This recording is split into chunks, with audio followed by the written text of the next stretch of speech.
Massimo Modonesi hará la tercera presentación. Buenas noches, me da mucho gusto estar aquí, agradezco mucho la invitación de los amigos de la LTS, a quienes felicito por ese trabajo, felicito también por estar en ese proceso importante que están viviendo. Además, creo que esos jóvenes que están aquí también tienen que ver con la capacidad que se está teniendo de promover ciertos debates, de sostener ciertas posturas políticas. Creo que es un proceso político, intelectual, ideológico interesante, que veo con simpatía, sin ser militante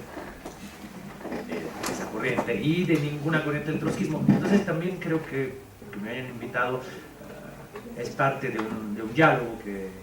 han querido sostener conmigo y con otros, que dan cuenta de una búsqueda de claves para pensar en términos del marxismo, y no solo de cualquier marxismo, sino de un marxismo revolucionario, la realidad mexicana, latinoamericana. Y creo que ese libro se inserta en esa lógica, en una lógica de pensar en el cruce entre pasado y presente, y eventualmente tratar de proyectarse hacia el futuro.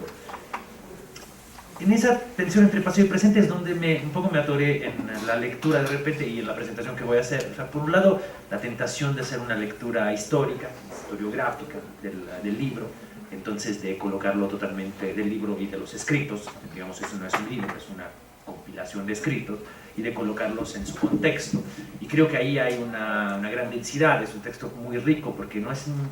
texto de Trotsky, es un texto de los albores de la corriente trotskista, en donde está Trotsky metido en el centro, pero hay una serie de influencias, hay textos que se dialogaron con él, otros escritos por él, otros escritos al margen de ese diálogo, pero que tratan de aplicar algunos elementos característicos de lo que está empezando a hacer el trotskismo, no solo en el mundo, sino el trotskismo en América Latina. Y aquí es particularmente interesante, estamos realmente en algunos elementos muy incipientes de una presencia que en América Latina va a tener una larga historia. Cuando se hará una antología y una compilación de historia del trotskismo en América Latina, bueno, ese será el primer tomo. Entonces aquí es el cuarto tomo de una historia de obras escogidas de Trotsky, pero sería el primer tomo de la historia del trotskismo en América Latina. Entonces también eso es muy importante, porque nos habla de un entramado, de un conjunto de militantes, también de generaciones. Eventualmente habría que hacer un estudio generacional, me parece que son muchos jóvenes que van a estar animando, bueno, ya comentó Arturo, enviando una serie de redes, digamos, en esa labor de organización política, de construcción de entramados militantes, de núcleos militantes que el trotskismo no ha dejado de tener. Y entonces, bueno, es muy interesante la lectura en esa óptica. Pero bueno, no me voy a detener mucho ahí porque algo ha sido dicho, creo que eso es un tema trabajado. Quiero ser un poco más, visto que soy el tercero en hablar, ya como para no saturarlos, puede ser un poco más provocador, además como desde cierta exterioridad. Creo que hay algunas ideas fundamentales que ahí se gestan, y creo que en esas ideas se gesta como la gran riqueza del marxismo revolucionario pensado en clave trotskista, pero al mismo tiempo aparecen algunas pendientes y algunas tensiones que personalmente me parecen que es una clave de lectura y una clave de tensión que atraviesa la corriente trotskista. Y la voy a plantear con toda franqueza y fraternidad, al mismo tiempo sé que es polémica. Entonces, bueno, primero empiezo por algunos elementos, voy a ser muy breve porque además me tengo que disculpar a cierta hora, como 8:15. Yo tengo dos niños muy chiquitos y suelo acostarlos y quiero estar ahí, y entonces me voy a tener que ir en un momento dado. Espero, a lo mejor me sirve para huir el debate o sea, que se va a dar después de lo que voy a plantear, y eso me va a ser muy útil, pero bueno, entonces escogeré exactamente como Adolfo, que también se fue en el momento exacto, ¿no? Yo también haré lo mismo. Bueno, empiezo por algunas cosas que creo que son muy, muy importantes. La línea de lectura que voy a dar es en qué medida el trotskismo, desde esos inicios, y cómo caracteriza de su corriente, en realidad tiene una lectura que absolutamente no puede ser catalogada como ultraizquierdista o extremista, sino tiene una lectura de la realidad en clave del marxismo revolucionario particularmente rica y fecunda, que se nutre, digamos, de un clasismo aplicado cabalmente y por lo tanto de claves de lectura que yo rescataría plenamente. Y al mismo tiempo, bajo esa misma lectura, siento que hay algunas pendientes que tienen que ver con un riesgo y una pendiente, llamémosle sectaria, para ser muy preciso, y que por lo tanto habría que saber discernir en esas tensiones, en esa capacidad de ser absolutamente y consecuentemente no sectario y no ultraizquierdista, ¿no? Digamos extremista, y al mismo tiempo en esos mismos textos, en ese mismo libro aparecen algunas temáticas que a mí, desde mi punto de vista, tienen que ver con el sobredimensionamiento del papel de los grupos dirigentes. Y sobre esto voy a terminar mi presentación. Empiezo por la parte en positivo, en donde creo que el conjunto de textos están dando cuenta de esa gran capacidad del trotskismo de leer en clave marxista y en clave clasista los procesos. Hay algo que llama mucho la atención, o sea, en un contexto en donde era muy fácil descalificar procesos, todas las contribuciones de Trotsky, de los trotskistas de esa época, muestran y tratan de rescatar los procesos que se están dando en términos de lo que pueden aportar. Por ejemplo, la polémica que se tiene con el Partido Comunista Mexicano en torno a la democracia obrera o la capacidad de gestión de empresas, digamos, con participación obrera es muy interesante. O sea, lo que se está planteando en ese texto, García Treviño, que después va a acabar afuera de la corriente trotskista, pero lo que está planteando y que es recuperado en ese texto es una idea de que hay que aprovechar oportunidades y hay que ocupar espacios y que hay que confiar, digamos, en las experiencias de masas.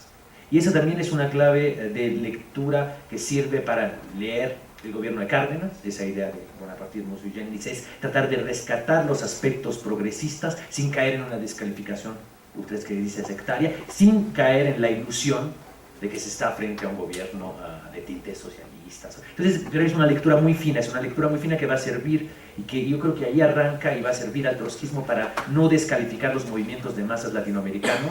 a pesar de que tienen direcciones populistas, a pesar de que tienen direcciones reformistas, pequeño burguesas, pero reconocer lo que en esos procesos se está gestando en términos de experiencias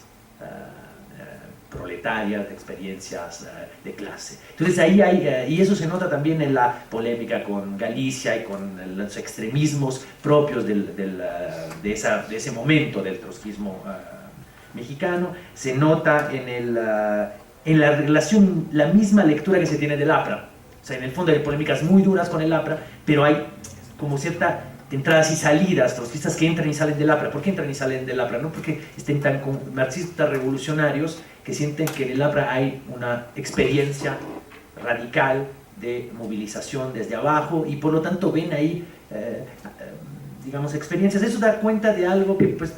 después va a ser el entrismo en el buen sentido de la palabra, esa idea de conectarse con los procesos desde abajo y no descalificarlos desde arriba. Entonces creo que ahí hay una extrema riqueza, así como hay riqueza, digo, en el tema del bonapartismo sui generis. Por cierto, ahí hay una cosa interesante, eso se conecta, la formulación que hace Trotsky en ese momento, si bien la hace para una experiencia latinoamericana, con esa idea de la burguesía débil, algunos años antes, también Gramsci en la cárcel hacía una reflexión sobre el cesarismo progresivo, que era una idea de pensar el bonapartismo en clave de dos posibles pendientes del bonapartismo, el bonapartismo regresivo, decía él, o progresivo. En el fondo, la idea del bonapartismo sui generis es ver elementos progresivos, esa, digamos, esa necesidad de apoyarse en el proletariado, pero al mismo tiempo esa conjunción, esas trenzas que se dan con sectores, bueno, también digamos, ciertos sectores del proletariado con direcciones discutibles, con burocracia a su cabeza, pero al fin y al cabo con una presencia que no es tan totalmente subordinada o totalmente, digamos, subsumida del proletariado en esos procesos, digamos, que se van a llamar después nacional populares o populistas. Entonces creo que ahí tenemos está plagado ese libro de referencia que dan cuenta de la riqueza de ese análisis, de la capacidad de leer en forma fina, de distinguir niveles y de reconocer procesos. Y al mismo tiempo, y aquí siento, hay por otro lado algo muy fuerte, como cierta virulencia verbal en términos de confrontación y de descalificación de otros grupos. Yo creo que eso, y eso creo que tiene que ver con el surgimiento mismo de la corriente, tiene que ver con las circunstancias. Digo, no dudo que yo no estoy, digamos, con eso no quiero quitar ni un ápice de la, digamos, del carácter, de los caracteres incluso criminales y del acoso en el cual vivía Trotsky y la corriente trotskista. Pero creo que eso generó un contexto que favoreció una particular aspreza, dureza en el debate, en la confrontación y en el sobredimensionamiento del papel de las clases dirigentes. Y ahí ya el problema se vuelve teórico. Entonces me pregunto, incluso me lo pregunto, no estaría seguro de lo que estoy diciendo, pero creo, no sé si el sobredimensionamiento del papel de los grupos dirigentes es un problema eminentemente teórico o es un problema ligado a las propias experiencias históricas de la cual surge la corriente trotskista y la experiencia de Trotsky. Es decir, esa necesidad fundamental de distinguirse, de denunciar crímenes, de denunciar las desviaciones, la degeneración de una burocracia, o sea, la propia experiencia de ser el enemigo número uno, de surgir como costilla del leninismo y de cara al estalinismo, no sobredimensionó eso. Parecería, y eso es como una de los temas, por cierto, una de las frases más problemáticas, me parece, y más, desde mi perspectiva, cuestionable del programa de transiciones, cuando se afirma que el problema fundamental de la revolución es el problema de los grupos dirigentes. No dudo de que sea un problema fundamental, pero colocado en estos términos parecería que solo por ahí pasa la resolución del problema revolucionario, que la revolución pasa solo por las traiciones de generaciones, crímenes, que son un dato real, indiscutible, pero sobre todo de ese proceso, en ese contexto, en ese momento histórico. Y eso se traduce como otra clave de lectura en del libro que estamos presentando, en una serie no solo de texto, una permanente búsqueda de descalificación de otros grupos, en ese caso, bueno, también del lombardismo. Indiscutiblemente había que cuestionar y criticar el lombardismo, pero como en un desgaste también retórico, verbal, como una búsqueda permanente, casi obsesiva, de refrendar cierto purismo de una corriente frente a la impureza y a la degeneración de la otra. Eso yo siento que no solo es un problema político que atraviesa los avatares y la vida cotidiana, sino creo que es un problema también teórico. ¿Cuál es el lugar de las clases, de los grupos dirigentes en los procesos revolucionarios? ¿Cuál es el lugar y cuál es también el papel y el peso de subjetividades colectivas, generales, de clase, que también los atraviesan y que también juegan a veces a contrapelo de la claridad ideológica, a veces a veces nutren y soportan y también sostienen dirigencias, efectivamente, que uno podría decir desde ese purismo y de esa claridad ideológica, que no están a la altura de las circunstancias, pero al mismo tiempo están retroalimentadas, están sostenidas por tejidos sociales, culturales, que eran propios del México de esa época, que a veces eventualmente son propios del México que estamos viviendo. Entonces, pues siento que hay como ciertos rasgos exacerbados que se manifiestan en ese momento, y que creo que es también una clave de lectura frente a la cual la corriente trotskista desde sus inicios necesariamente se tiene que confrontar. O sea, ¿cuál es la acusación permanente que rodea